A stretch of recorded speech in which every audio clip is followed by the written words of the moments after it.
Welcome back to the Commission Podcast. My name's Adam. I run the media and comms for Commission. And we are in London Bridge at Linda Allcock's house with Simon Pedley talking about training today. Much of what you'll know about Commission, if you do know about Commission, as we're all about planting churches here in London to reach everyone we can with the gospel. We're not the only ones doing it, but we're playing our part in the city to reach people. And so along with that church planting, the underpinnings behind that largely come from training and getting church planting teams ready. And we're doing that in partnership with many others across the city. And Linda and Simon are both heavily involved in that training. If you want to just kind of introduce yourselves and what your role is at Commission and the things that you're involved in here. Hi, everyone. I'm Simon Pedley. I'm the Associate Vicar at a church called St. Michael's Fulwell, which is a 10-year-old commission plant into what was a disused Anglican parish building. And I was involved in workshop quite a long time ago when I was fresh out of theological college and working at Christ Church Mayfair, another commission church.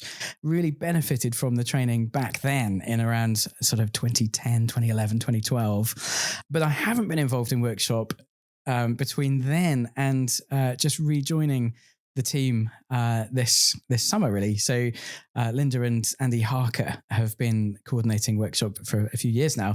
So I'm the newbie on the coordination team, but it's been so exciting to join. And the first session that I came to back in September, looking out across the room full of young people training in all sorts of different ways for ministry, just filled my heart with joy, thinking God is doing big things, getting people ready for the next generation. Hi, I'm Linda Allcock, and I've been in Christian ministry for 26 years. With my husband, John T, we planted a church in North London in 2007, and then we came to Central London in 2015 to plant Globe, which is how come I live in a small flat in London Bridge, but big enough to do a podcast out of, so we're all good. That's a fantastic spot. The Globe Church, which funnily enough, Simon, is also 10 years old. It goes to show that Commission has been pretty actively church planting recently. And I think both our churches have had the privilege of growing under God's careful hand. And I now work 2 days a week for Globe, and then I work in various different settings across London. The common thread is doing theological training, and that's what I'm doing with Commission. And Simon said, Andy and we took over the gospel ministry workshop from Andy Mason. It was actually last year. I love the fact that you think we've been doing it for years. That really reassures me. So on it. It's great. Yeah. But we're all fairly new to this, and I think absolutely loving the privilege of being kind of having front row seats to what God is doing in training in the Commission Network. So yeah, welcome both. Thanks for giving both of your time to this. I think training is a real important part of what Commission does. And I think this is an opportunity to kind of give our listeners a peek into what goes on, how people get involved, what are the different components of training, and why we think it's important. Linda, if you wanted to kick us off thinking about what does the current landscape across the network look like? Yeah, thanks. So Andy Mason and the team have put together a really helpful booklet about training pastor teachers, in which they've written that I think maybe there's about 35 churches. And actually, as you do the number crunching on that, we need to raise up loads more pastor teachers over the next 25 years, if we're even just going to resource those churches. But I guess being a church planting network means that we're not just looking to replace existing pastors. We're actually looking to plant more churches. So currently we're planting approximately one church per year. But the strategy is that we'll increase that to 2 churches per year, which means that we're going to, over the course of several years, need way more pastors than just 35 to replace them. And then on top of that, I mean, we particularly see this at Globe Church. We have a lot of people come for just maybe 3 years, and London is a place where people don't necessarily plan to stay long term, and they will move on to other churches. And we see a really significant part of our role, and by extension, Commission's role, is training people up so that they can go and be useful in churches that they end up in longer term, often, perhaps usually, outside of London. And I guess if I could go further than that, we also have a lot of people come to us from overseas, and there is just an enormous opportunity that we're presented with to do mission without even leaving the sofa, in the sense of training up people who are going to be returning to their own countries. And so I would say that we don't just want to be replacing existing pastors. We'd love to be training way, way more people to go on and build the kingdom, both here in London and through church planting in commission, but also way beyond the borders of London and even the UK. I love that you brought that up. I think that's been sort of a recurring theme, a big passion of mine. And I think a lot of people understand that London being a strategic place, it is a mission hub to the world. And it's apparent when you walk down the street how many foreign languages are being spoken. We've talked at length about that, and I think it's a great point to bring up. That's absolutely right. We want to be a really generous network so that we're not just replenishing ourselves, but we're giving people away to churches and missions around the world. And I recently heard of somebody saying that he knew of a number of churches outside the commission network, really thriving churches that have struggled to replace their retiring pastors just because there aren't enough people out there who are trained and ready to step into roles like that. And we do not want that to be happening either within commission or beyond. I mean, in that, I think ministry sometimes can feel a bit of a slow burn. It's not something necessarily that's popping up overnight, over and over. What is it that kind of contributes to that? Or what are the components that make it a bit of a slow process? Like Linda's referenced one church being planted. I mean, kind of explain to the listeners, is there something in the culture of churches or ministry that kind of makes that a slow process? Well, I think there's something in culture as a whole that's happened over the last 7 years. I mean, it is partly COVID, but if we look back over the stats, I only have the stats for workshops since 2017, but we were training around about 40 people in workshop in 2017, and that dropped down in COVID to 22, but we've struggled to recover that really. Last year, we were still only training 22 people, though it had crept up within the years in between. But actually, I think since we've been talking about this a lot more, 938 that's a training network that's UK wide. They did a report that troubleshot some of the reasons why people are not coming through into ministry. All sorts of reasons, I guess, from financial to also just, I think with all the leadership scandals, there has been a loss of confidence in wanting to go into ministry, and also just changing work patterns and lots of reasons why culturally, actually ministry is less of a popular option. But since we as a network have started to focus on it, we did a big push at Revive. And I think internally, we've just been talking about it a lot more. We're back up to 34 this year at workshop, which is absolutely brilliant. The room feels really full. It's really exciting. That's combining ministry trainees and junior staff. So I think like culturally, there's something going on, but I think there probably is something within church culture as well. I think maybe London culture, the fact that people aren't necessarily around for so long, I think that discourages perhaps pursuing ministry training, because you know if you're going to be somewhere just for a few years, what's the point of investing? Yeah, I think there's probably other factors coming into play. I don't know whether you have any, Simon. Yeah, I think one thing that I've noticed over the last couple of decades, and other people have said this as well, that there's been a sort of theological pendulum swing that has been in one sense necessary, but also gone too far and overcompensated. Because I remember a couple of decades ago, in the push to persuade some people to go into ministry roles, sometimes the impression was given that it's really the only godly thing to do, to go into word ministry, full-time word ministry of some kind, and that other jobs are not really as valuable. They're not of eternal value, apart from evangelizing colleagues and raising money to give to ministry. Now, that is not true. And there was a necessary correction to happen there. We are, as Christians, to serve God in all things. And we want godly Christians serving in all walks of life, in all sorts of careers. So it was right to push against some of that. But somehow at the same time, along with that right correction, we've sort of relaxed too much about the whole thing. We've sort of lost a sense of the urgency of spreading the gospel and raising up leaders for the next generation. We've lost a sense of the need in the churches that we're only just beginning to wake up to again. And I think we've lost the sense of going into church ministry, as 1 Timothy 3 verse 1 calls it, being a noble task.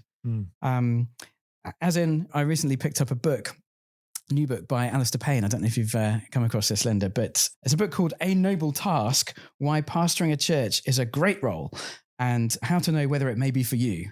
And so he's really tapped into this, kind of saying, look, people don't think of it as a great thing to do anymore. And actually, biblically, it is. And we should be encouraged to think of that. Yeah, there is a competition in the city for, I should be in a banking career. I should do this. This is the formal next step. Ministry maybe feels like a sidestep or a sacrifice of some types. And in many cases it is.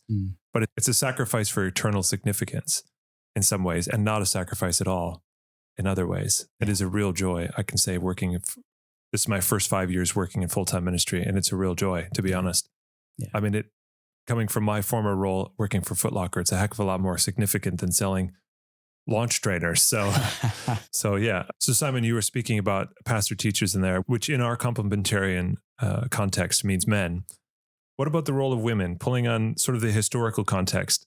I guess, what does that look like? Maybe Linda, you'll have some good insight on this. And what's our hope for the future? I think some of the criticism or feedback that I've had from women who've done, for example, a ministry trainee year, is that it can seem like a waste of time because there's less paid roles available for women than men in complementarian churches, where the role of the pastor is reserved for suitably qualified men.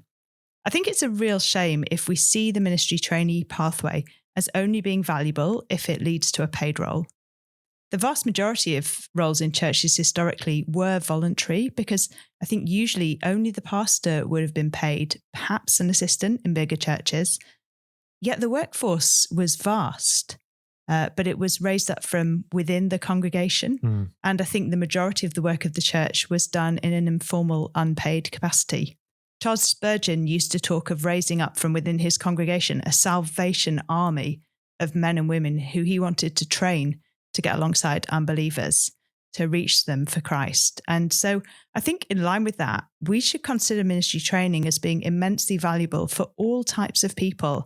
And I think we should see it primarily as a way to better serve our church family, rather than a route necessarily into paid employment. I mean, I can think of one person, for example, who did a ministry trainee year and then he went on to train to be a teacher.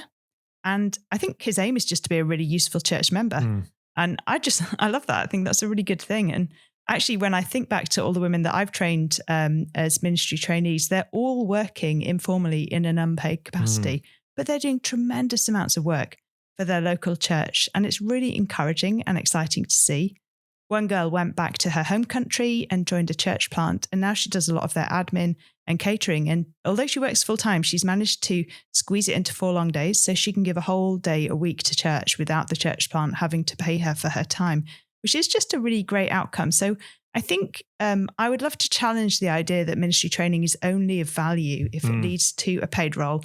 And it's not just for women. You know, most elders are unpaid, and they have to be if they're going to be trustees of the charity. And yet often they hold up the very fabric of the church spiritually and practically as well. And they're men. So I don't think we should think that it's just women who aspire to serve in an unpaid role. I think we do ourselves a disservice when we think that training sort of should, or perhaps, Stephen, you should go so far as to say ought to lead us into paid employment. I just think we need to get rid of that as an idea and consider that the church is actually a body.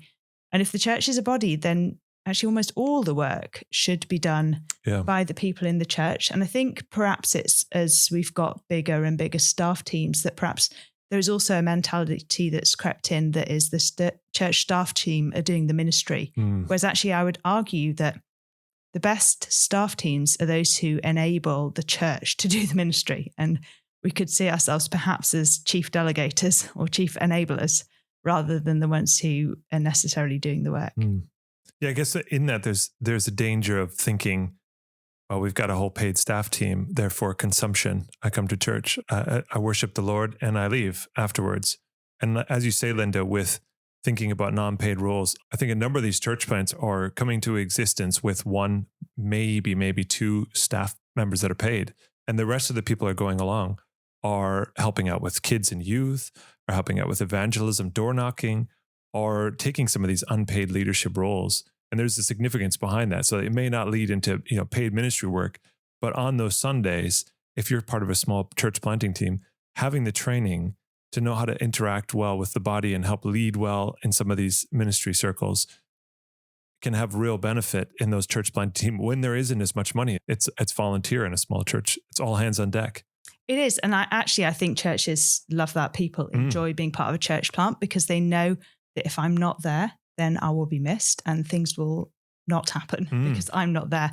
And actually, I think the reason people enjoy small churches is because actually that's probably what church should be like. Yeah. Probably it should be noticed if you're not there. You should have an active role in the church and you'll enjoy it much more and you'll have much deeper relationships on account of that. So yeah, I think we should try to get away from seeing ministry training as just being for pastor teachers. It does have to be for pastor teachers because there's a massive need, but it has great value for the life and work of the church. And it's important, Linda's great on this, to remember that complementarianism itself means men and women. And I think it's really important to say that the ministry of men will be unhealthy unless we prioritize having women serving alongside us, contributing their gifts and perspectives and biblical wisdom. And complementarianism isn't just about men having particular roles. It is about how men and women can serve together and be more than the sum of their parts as they serve together on church. And I really, everything Linda has said about non-staff roles is really important. I would also urge churches to be thinking about how staff teams, as they grow, can be much more balanced than historically they sometimes have been in terms of having both men and women serving full time. And in fact, all sorts of diversity. I think that we're really experiencing in our own church, but also in the gospel ministry workshop, that the more people we have that are different, actually, it's just such a joy. It's definitely one of those situations where it is more than the sum of its parts because you get to see different people's perspectives. We get to learn and think about things from different viewpoints. And I do genuinely think that that is actually the way God has created the world. He didn't need to create so much diversity. And yet it was his intention to create men and women to work in partnership with one another. That is what we see on the pages of the New Testament. Paul in Romans 16 records his co-workers. And I think as many as 10 out of the 29 that are named are women. And so it is just encouraging to think that historically the church has always been made up of all sorts of people working together for the gospel. And so, yeah, I just think I'd love to encourage all sorts of people. Don't disqualify yourself from thinking that ministry training is never going to be for you. Actually, if we're going to be historically accurate, if we're going to be biblical, and if we're going to be useful, then we need to have all sorts of people training for ministry and not just one type of person, and certainly not just men. So yeah, alongside all types of people, I really think we should think about different stages as well. I wonder whether historically we have weighted the ministry traineeships to thinking, it's great if you're just coming out of university. But actually, I think it was a couple of years ago in Christchurch, Mayfair, there was a retired lady did it alongside an 18-year-old guy. And you're like, that is such a beautiful picture, not just of complementarianism, but of the sort of working across the generations. And I think that's a really valuable thing. I do some training in London City Mission, and we have a massively varied intake for the Pioneer Programme. And one of the guys is retired and he's a massive asset to the classroom, and he works alongside a couple of others from different cultures. And then a young boy who's probably, I don't think he's more than 19. And it is a joy to just see the variety in the room. And so we do get that occasionally at commission, but I would love to see more retired people stepping up because, I was thinking about it that when I retire, I think I'm going to have 20 years of ministry left in me, God willing, if health remains. And I thought, actually, that's got a significant chunk of time. So I think I'm quite looking forward to retiring. It's a bit of a way off yet. And one of the things that's really excited me, having just joined the coordination team for a workshop, is coming in and seeing how diverse the current crop of ministry trainees is from a sort of ethnicity point of view and country of origin point of view. It is wonderful to see. And as a network, it's one of our great desires to reflect the diversity of London in that sense. And it gives me great hope looking at this next crop that is beginning to happen. Absolutely. And I'm so thankful to the Lord for that. Yeah, I think one of the challenges that I see to that is retention, because I think it's very easy to take a step on the ladder and do 1 year.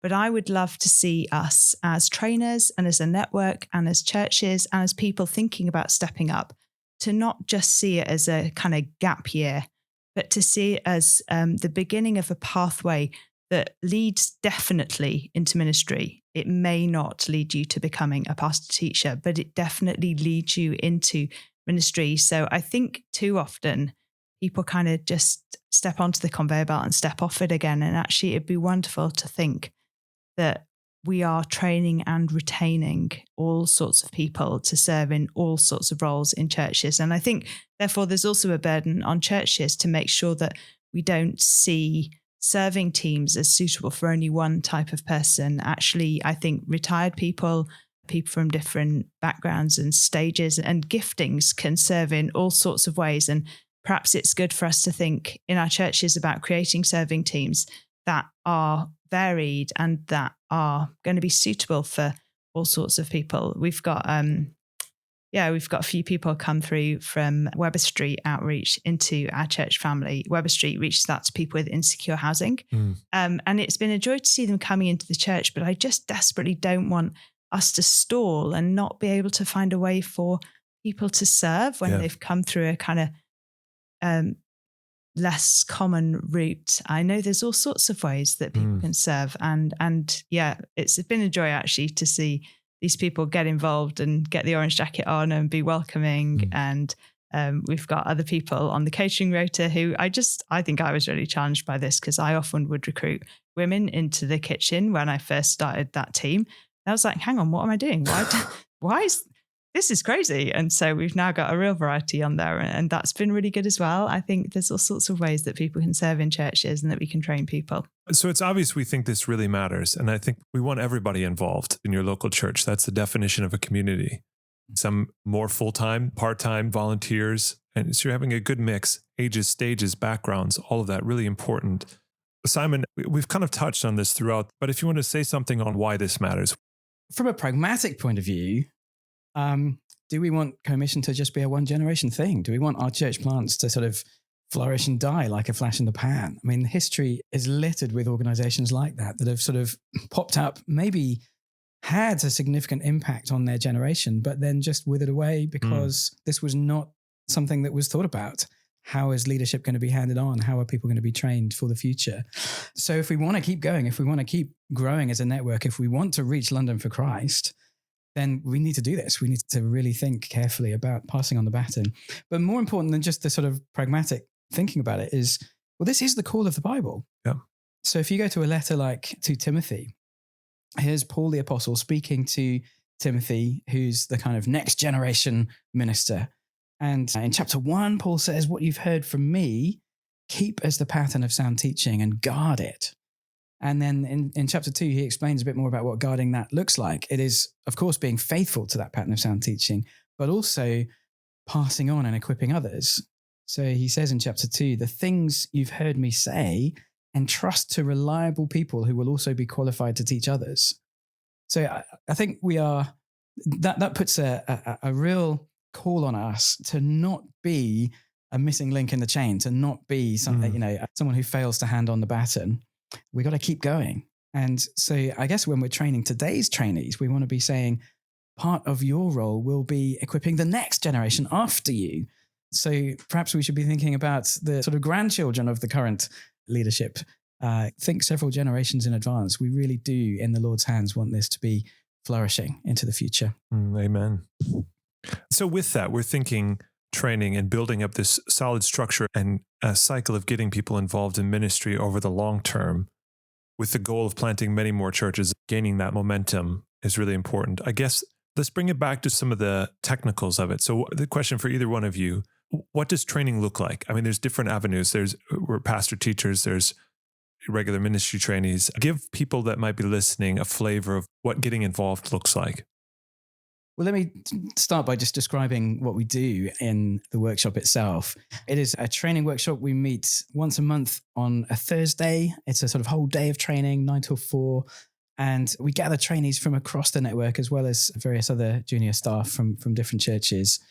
There's lots of components to it. So it's a brilliant time together.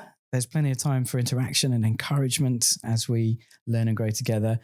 Prayer is a sort of number one component. What I've loved in my first couple of experiences of it is There's just been some really deep prayer at the opening of the day. It's not perfunctory. It's a really long, really wonderful prayer gathering to start the whole day.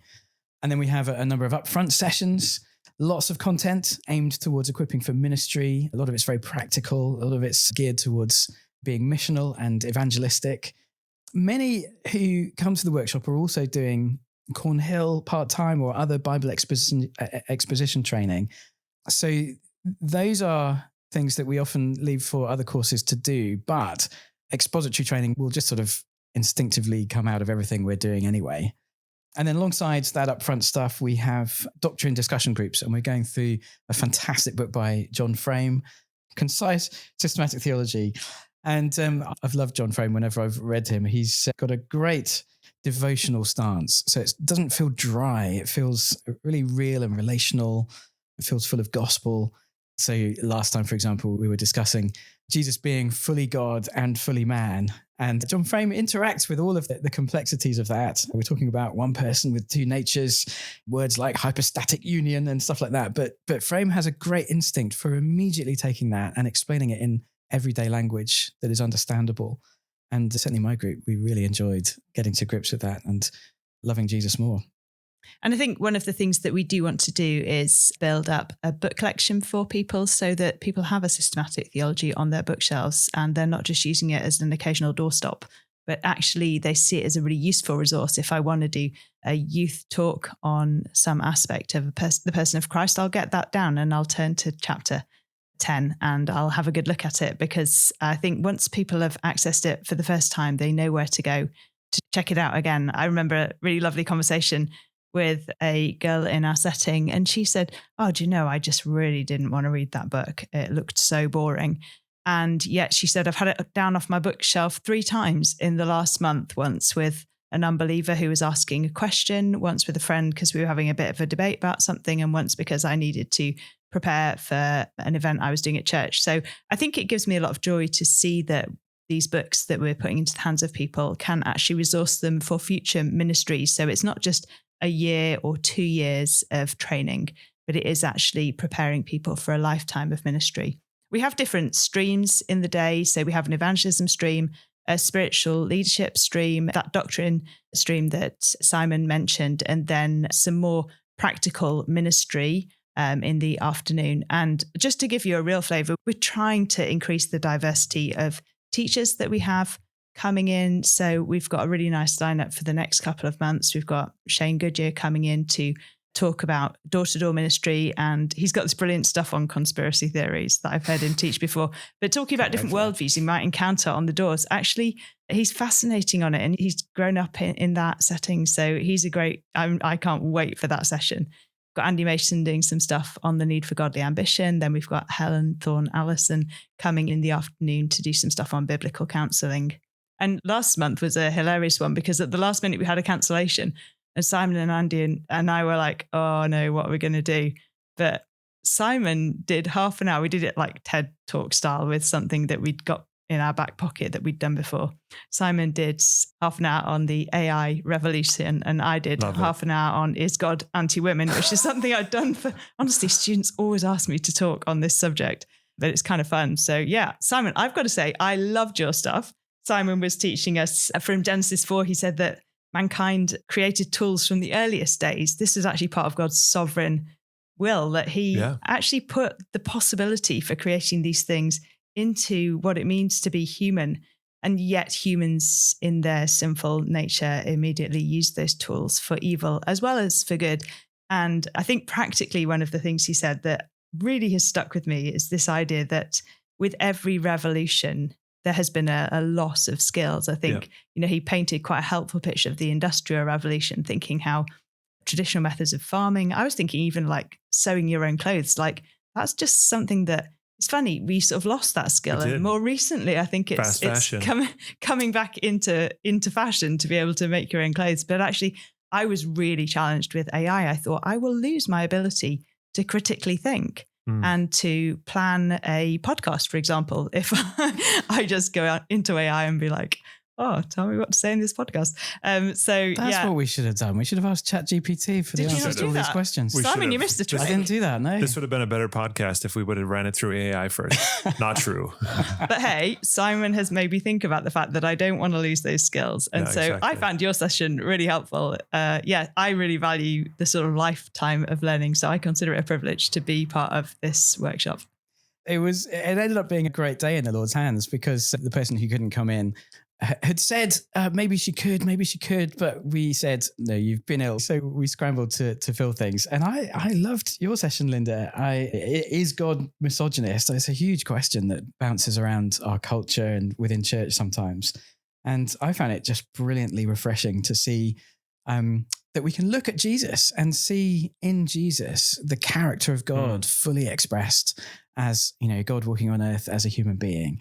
And when we watch Jesus and see how he speaks, how he interacts with the women that were around him, and we see how he treats them, we see how he values and listens to them, we see how he gives them dignity in all kinds of ways, that is God that we are seeing interacting with these women. And that's just a wonderful thing that has the potential to completely overturn any thought that God could possibly be misogynist. So I went away from that feeling enormously encouraged. Linda, thank you so much. Oh, well, actually, we have a really happy time at workshops. So perhaps that's been a good advert for you for thinking that maybe you would consider ministry training at some point in your future. But I'd also encourage you to think that even if it's not possible for you right now, how are you learning? Are you learning? Are you getting books? Would you ever consider getting hold of a systematic theology and working through it, or listening? The nice thing about that John Frame book is there's basically 24 lectures online that are exactly the chapters. So for people who aren't readers, you can listen to it anyway.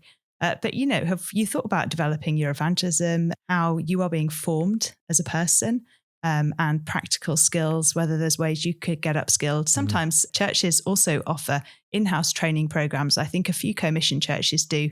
And then there's lots of options outside of this, like I know that Crosslands and Union and various other training providers offer smaller courses, often at quite a reasonable cost, like £35 or something like that you can get a hold of. You could do personally or with a group from your church. So I just want to really encourage people in lifelong learning. Don't think that that's something that ends when you walk out of the doors of your secondary school. Actually, God intends us to be learners and growing. And so everybody can be trained. And I would just encourage everybody to think of themselves as having a great potential to be more and more useful in their church and in the kingdom. And there's all sorts of ways that you can engage with that. Absolutely. I think that's one of the really exciting developments really in theological training at the moment and ministry training, is that there are these pathways that are emerging that are quite different and may be more appropriate for people at different stages of life, different financial means, different churches, different types of ministry that they may be thinking of going into. And that is a real gift. We need to have theological colleges where people can go and do 3 or 4 residential years of deep preparation for a lifetime of ministry, people who can go and do theological PhDs. We need people thinking about stuff at that high end. So we don't want to lose that. And yet, for a lot of people and a lot of roles in church, something that is more accessible online, on the job kind of training, or combined with working a secular role, can be incredibly helpful. And it is great to see those different pathways proliferating at the moment. Yeah, and if you're interested in that, then do talk to one of the pastors of your church or get in touch with the Commission Central team, who can put you in touch with Simon or myself or Andy, as we're quite aware of the different options that there are. And London is a great place to be accessing those options from. For example, I mentor a learning community for a graduate diploma, and I know that Andy Harker does various stuff as well. And there's others who are mentoring Crosslands ones. And so actually, even within the Commission network, you can be accessing all sorts of training. And if you don't know where to look or what to do next, what your next steps are, then please speak to somebody. Just as a quick backtrack, we're going to include the show notes to that survey from 938 for your reference. Definitely reach out, talk to your local pastor. They'll know who to speak to. The other way you can do it is by going to commission.org/training, and there should be a form on there, the bottom of the page, where you can get in contact with us. Even if it's a question, if you're curious about things, or just even some of the resources that we talked about today. circling back, we've talked about a bit of the central offerings for training, is having the whole cohort from across the churches together for solid biblical teaching on very diverse, punchy subjects. The other thing is thinking about on the ground in some of the churches. I think maybe there might be some questions of what does that actually look like? And I think generally a good idea to have that conversation with your pastor or someone on staff at your church that could give you more information. But maybe if one of you guys wanted to touch on what does that look like? What could somebody look forward to as being part of a ministry training program?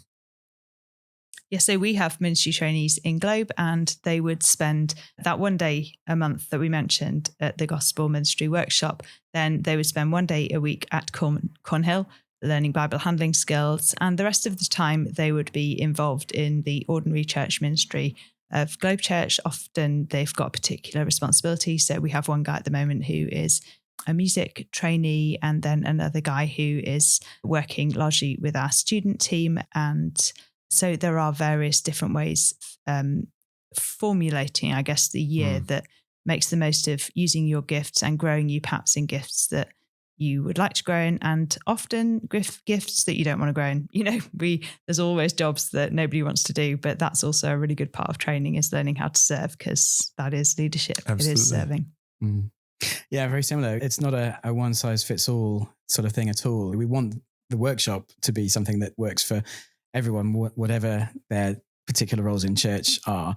But in terms of the ministry traineeship as a whole, oh yeah, you can do lots of different things. So we've got one person involved in the youth and children's team.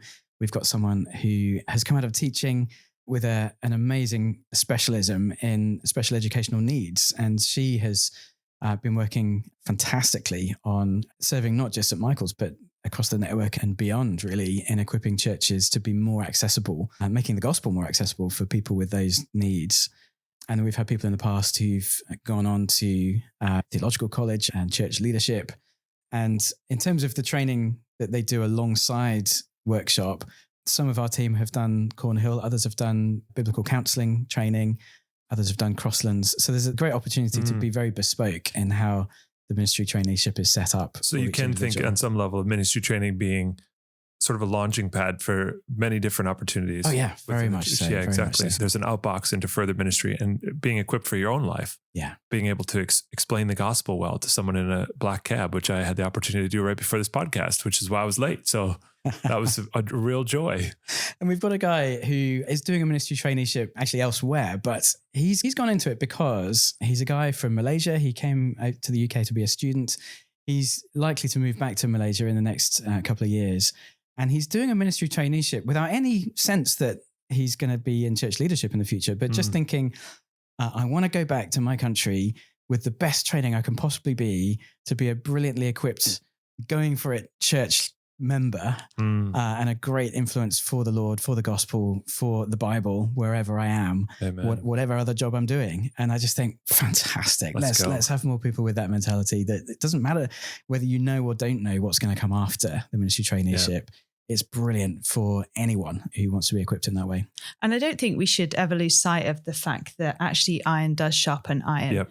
I was thinking, as you mentioned, the girl who started your special educational needs provision, off the back of chats with her, and because coincidentally we had a similar person in our church family, we have also developed a really similar ministry to you, largely because we were able to steal from the way that you had started yours. And she sent me all sorts of really useful stuff that she publishes on Instagram, photos of your setting. And so we just nicked a whole load of ideas from you. Great. And so I think, like what you said about that guy going out to Malaysia, just passionate and excited, having learned, that is happening within the network. And I do think the way we do it, having that once a month all together, it does really facilitate sharing good practice. And I just don't think we can underestimate what is going to happen as people leave. We think they've left and it's like, oh, well, we'll never see them again. But actually, who knows the way that this can multiply and grow? Because that is what the Lord is doing, isn't it? He is multiplying and growing. That is the sort of God we have. He's always wanting us to stay connected into the vine and grow and bear fruit, even 100-fold what was sown. So I think that is the pattern of the gospel. And it's just a privilege to see how what we're doing in training does follow that same pattern. Do you think people need to be called into ministry? I think when you look in the Bible, the main way the word call is used is being called into relationship with God.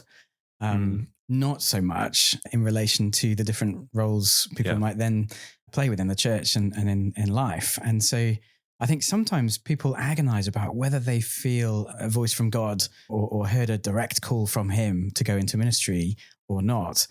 And I don't think you see people agonizing about that in the Bible. I think you see people being encouraged by others to step forward into ministry, and that being the means by which God might draw somebody into ministry training or a ministry role. And I think about myself, and I think if I hadn't had the encouragement of others to step into ministry, I never would have done. And if I thought I needed to wait for an audible voice to say, yeah, go and do it, I never would have done. Yeah. But I'm so thankful for those that encouraged little old me who never thought I could, and were able to say encouraging things, and sort of it changed my life in that sense. So actually this sense of feeling as if we need to be audibly called by God, or certainly feel a sense of calling into ministry, was something highlighted by that 938 report that asked a lot of people who could be going into ministry training roles but were not, why they weren't. And there were lots of reasons given, some of which valid, some of them less so. Yeah, I think it's really helpful what you share, Simon. I've been reading Kevin DeYoung's book, Just Do Something. And he makes a really good point in there that in the book of Acts, actually, we do see God working in extraordinary ways to move people around. And yet they are precisely that. They are extraordinary. And so I think it isn't outside the realms of our expectations that God might call us. I certainly know that often God will do that if you really need to go and do something out of the ordinary. My brother and sister-in-law were in a very difficult country as missionaries, and we kept saying, come home, come home, and come home. And God really did confirm to them that it was right to stay there. And I think they were right. So I think that God does sometimes call, but actually that would be extraordinary. And so I don't think you need to sit around and wait for God to call you in order for it to be a good thing to pursue and to give a go. And I think also ministry traineeship isn't, giving your life to Christian ministry. It is exactly that. It's a traineeship. It's dipping your toe in the water and seeing what it might be like. And to be honest, you will pretty quickly know whether it's something that is for you. And for some people, they'll do a year and it's actually right that that's confirmed to them that it's not the right thing right now. But it would be something we would encourage people to give it a go. And I think, Simon, you're dead right that we don't need to have had a booming voice from the sky to mean that it's the right next step for us. So guys, thank you so much for that. We've talked a lot about the practicalities we think should be considering this. I guess, what does training look like going forward as we sort of grow as a network and we think more deeply about bringing people from all ages and stages and backgrounds involved in ministry training? I think Matthew 9:38 suggests that is actually largely in the Lord's hand. And I think the first thing that we should do is pray that the Lord will raise up workers for the harvest field. I know there's been some initiatives to increase our prayerfulness in this way. And I think that we should give ourselves to praying primarily. And then I think there's lots of other implications as well. Yeah, I think one of the things that we're really paying attention to as a network at the moment is how to help people into this from a cost and sacrifice point of view. And one of the great things about being a network is that we have a mix of churches in all sorts of different areas. We can help each other to fund traineeships. We can help each other to enable people who otherwise wouldn't be able to step out of whatever other income they have into a traineeship to be able to do that. It's always been necessary for people to be supported and given the means. I guess in these last few years, cost of living is a constant phrase that we hear on the news all the time, and people and churches and neighborhoods are feeling that in different ways. But that doesn't change at all the urgency of the gospel call. And we've just got to get going. We've just got to keep on helping and funding and enabling this. Yeah, I love that. So we do need to just go for the gospel. With that being part of our new initiative off the back of the Revive Appeal, in which we were aiming to raise $48,000, and wonderfully by God's grace, we were able to raise £180,000 through generous donations for the specific aim of raising up some of these ministry trainees and planters and supporting them financially while they go through this. 4 new pastors in training and 5 ministry trainees have already begun their training in 6 different commissioned churches. So praise God for that. Good. Praise God. Praise God for that. So with that too, we're expanding that appeal out to be the partners program. So thinking about how people can get involved in ministry through, number 1, praying, 2, giving, and 3, going. And this has been essentially the going part of being part of ministry training. And if not being part of ministry training, can I encourage people that are listening, if your church is thinking about planting, do think, could that be me to go along on one of those church planting teams? So that's something just to consider while you're listening to this. With that, guys, I want to start wrapping up this podcast with that number 1 important thing of prayer. So I'd love to hear what we can be praying about and what people that are listening can pray about. And at the end of that, I'd love for people to just press pause wherever you're listening. You're walking around doing the dishes on your way to work. Just pause and pray for some of these things. So what can we be praying for? I guess one thing that comes to mind is our current crop of ministry trainees and those going through the workshop at the moment. Do be praying for them. Pray that the Lord would equip them and sustain them, that they would look to him and receive from him all that they need by his grace, that they would be growing into whatever the Lord has in store for them in the future. That's something that really excites me, but it's all in the Lord's hands for him to enable them. And I would love future cohorts to have a greater and greater resemblance to London as a whole. And that will mean raising up people from different backgrounds, marginalised backgrounds, unreached backgrounds, unreached people groups within London, so that they can then reach other unreached people groups. So that would be my prayer for future cohorts. So those of you listening, please, if you can press pause, get a little bit of prayer time in, and we'll be back in just a minute. So thank you so much for your guys' time. Thanks for talking about the ministry training options and pastor and training options that Commission is doing, building the future of many churches, hopefully planted over the next number of years by God's grace. It's really exciting stuff. Thank you. Thanks, Adam. Well, that's it for this episode. And off the back of this talk, if you're interested in more information, go to commission.org/training, and there's a form there to find out more information. And also, for the Partners Program, we're holding our first inaugural evening on November 20th. You can go to commission.org/partners. There'll be a night of worship, stories of God's goodness and mission across the city, interviews, and much more. We'd love to have you along. Go to commission.org/partners, and you can sign up there. It's a free event. Everybody's welcome. And we'll be thinking about how we can all get involved through prayer, giving, and going ourselves. So we'd love to have you there. We'll see you next time.